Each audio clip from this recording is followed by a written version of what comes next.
I had the two best jobs in the world, being a mom and being a pilot. Now I'm able to say being a mom and being an astronaut.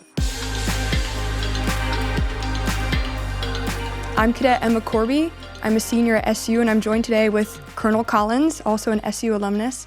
Colonel Collins, thank you so much for joining me. I am so proud of Syracuse University and what they're doing, and I'm so proud to be associated with this organization. So thank you. It's really a great privilege to be able to speak to an SU and Detachment 535 alumnus who has trailblazed in aviation and space exploration. So really excited today to learn more about your journey from SU ROTC cadet to Air Force officer and NASA astronaut. You were the first woman to pilot and command a space shuttle. What originally inspired you to pursue a career in aviation and eventually become an astronaut? There's a lot of things that inspired me, and I could kind of list them off. But the first one that comes to mind is the books that I read when I was young. I went to the library a lot. My mother took us there, the four of us kids. I read about the great pilots that flew like during the World Wars. Mm-hmm. And I'll include the women that flew like in the powder puff derbies, which was kind of cool. That was the 1920s, and there's books written about them. And so I thought, well, that sounds like something I'd like to do someday. And the other thing I should add is the fact that I was born and raised in Chemung County, which is down in the southern tier of New York. And we have the National Soaring Museum and a glider field called Harris Hill. And as a child, I'd watch the gliders fly overhead. Oh, awesome. I always thought, what would it be like to be up there in the sky? You started pilot training at a point in time when there weren't many women in the cockpit. Can you talk about how you navigated any challenges or difficulties that you experienced there? The Air Force ran a test program for women flying in the military beginning in 1976, and I graduated from Syracuse in 1978. So when I was a student here, I knew that this test program was going on. And my professor of aerospace studies called me in and suggested, would you like to be part of this test program? Would you like to go to pilot training? And of course I said, yes, sir. I'd love to go to pilot training. So he put my name in. I was in the first class of women to go right out of college. I was also in the first class that went to Vance Air Force Base in Oklahoma, first class of women. Now, Vance had been training pilots since 1944, but they've never had a woman there. So there were four of us that entered the class of 7908, and there were about 500 pilots on this base in total. So we really stood out. Your question was, how did I navigate that? One thing, it's all about the mission. Mm-hmm. So I knew that the mission of Vance Air Force Base was to train pilots and prepare pilots for duty in the Air Force. My mission for myself was to be the best pilot I could be. Now, there were a lot of distractions. There were comments on the side. Mm-hmm. There were requests from the media. There were things like, well, the flight suits don't fit. We had to just not let that stuff bother us. And by the way, we got our flight suits altered. So that was like not even a problem. It's like, don't worry about that. And I think we fit in really well by being a classmate that was able to listen to other classmates and help each other out. And because it wasn't just me being the best pilot I could be, it was helping them and also helping the women get through this test program. Because if we had failed, there would be no future of women in aviation. And I don't know when they terminated the test program. It might have been around 1980, 81, when the Air Force said, we're done with this test program. Women are now officially part of aviation in the military. Where do you see the future for the military, specifically the Air Force and the Space Force, to continue to evolve in the space domain? I would say the first thing is artificial intelligence. And what do we mean when we say that? When I think artificial intelligence, I think data. Mm-hmm. Massive, massive amounts of data. And the energy that it's going to take to maintain these data centers and maintain all this data that will be fed into these algorithms that will be making decisions for us in the future.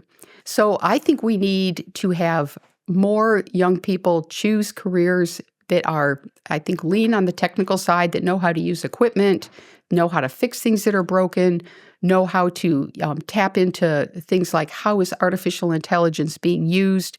You don't have to be an expert. I mean, if you are, that's great, but you don't have to be an expert, but you need to understand what it is doing in your career field.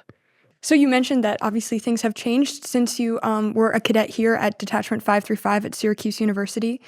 Reflecting on your career and obviously commissioning from our program, what advice would you give to a cadet like myself who's going to commission as an officer soon in terms of leadership qualities that are essential for their success? I see being in college as a time where you can take risks and make mistakes and really learn as much as you can. And a couple ways to do that, first of all, is pick the brains of the officers and the non-commissioned officers that are here at this detachment. Ask them about the careers. Ask them, hey, what was something interesting that happened to you in your career? What do you think is an incident that maybe we could learn from?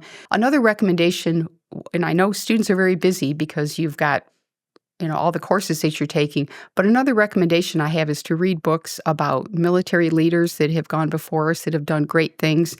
Even if it was a long time ago when the technologies were different, I believe that human nature doesn't change. I think we can learn a lot about human nature by reading histories, reading biographies of great people and great things that they've done. So I would recommend that. And the final thing is taking risks and doing things that, maybe I want to pick something as simple as volunteer at the hospital. You could take advantage of those in a big city like Syracuse at a time while you're a cadet, and you can take a risk and make mistakes, and you're still learning. Ma'am, just looking back over your whole career, is there any one moment that you can say you were the proudest of or look back on with the most satisfaction? Well, what am I most proud of? Well, I will say I was the first in my family to get a college degree. And the fact that I went to college and the opportunity that I had here at ROTC really helped me help my parents as I got older.